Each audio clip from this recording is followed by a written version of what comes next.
Hello and welcome to the new episode of We Talk Talent Series Season 5, the show where we bring you insightful conversations with top HR leaders shaping the future of talent management. Today, we are joined by Sandeep Ghatke, Director Talent Acquisition, Freshworks. Sandeep, welcome, and it's a pleasure to have you on the show.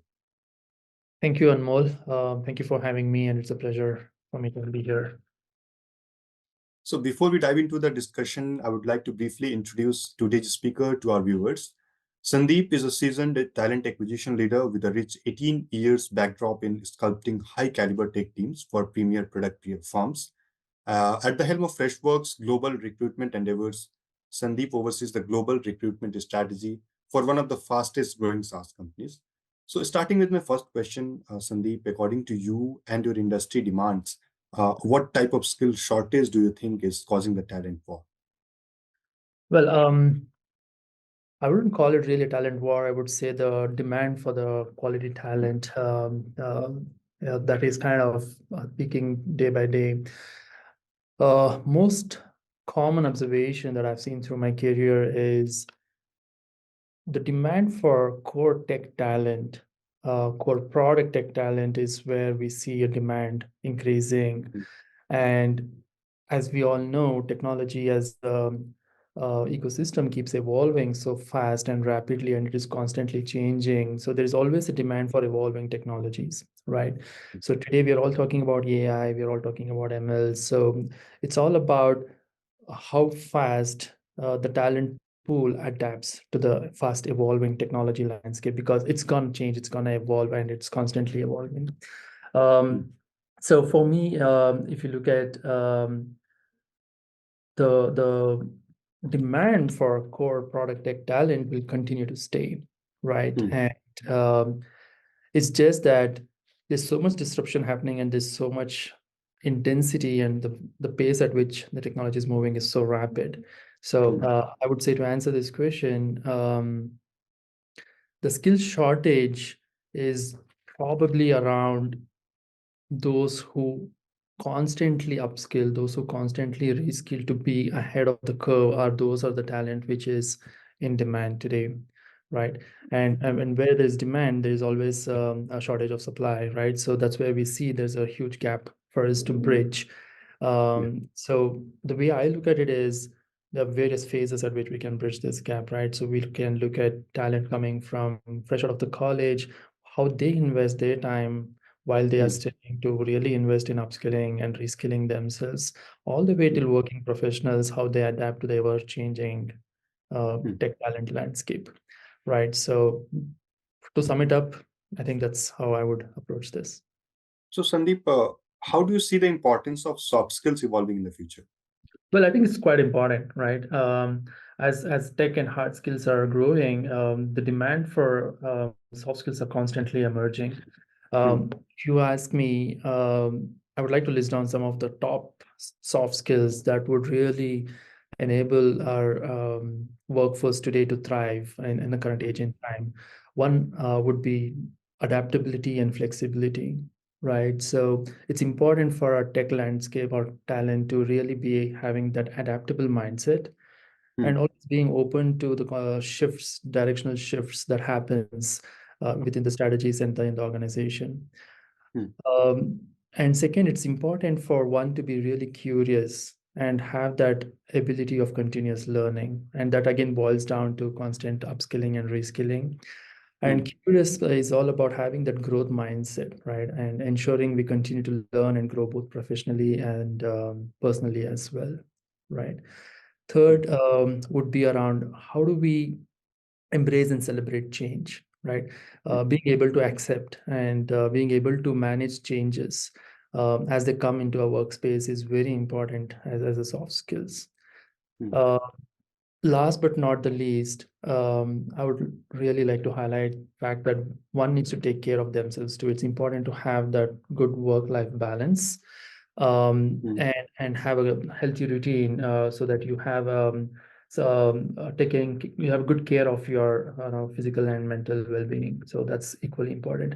These are on top of the conventional soft skills. It could be in terms of your verbal communication, your written communication. I think those areas have been really taken care of now. I think these are the areas we need to focus on as we look into entering the new age of work.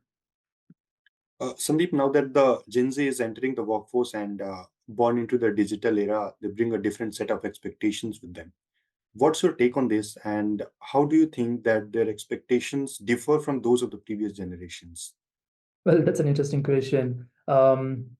So by definition, Gen Zs are those who are born between 1997 to 2012, right? How do you define a Gen Z? The Gen Zers are, digital natives, right? They're heavily tech savvy.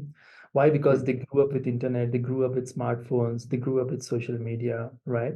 And they typically are tech savvy and heavily connected through social media. Second way Hmm. of defining a Gen Z is, they're very independent. They have the internet, they have access to internet right from the time they have seen the world, and they have access to so much data and knowledge Hmm. available out there. They generally tend not to ask for advice, so they kind of figure their way out.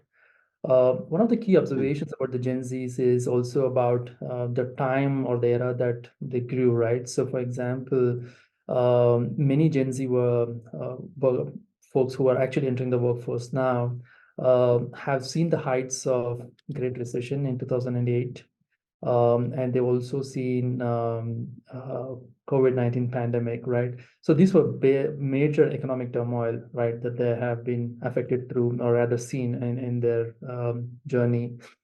Hmm. So this also kind of puts Gen Zs in a way where they kind of are either those who have seen the highs and lows of the Hmm. industry, no matter what industry they are in, right? So they have seen the highs and lows, and they've seen it more than once, right? Hmm.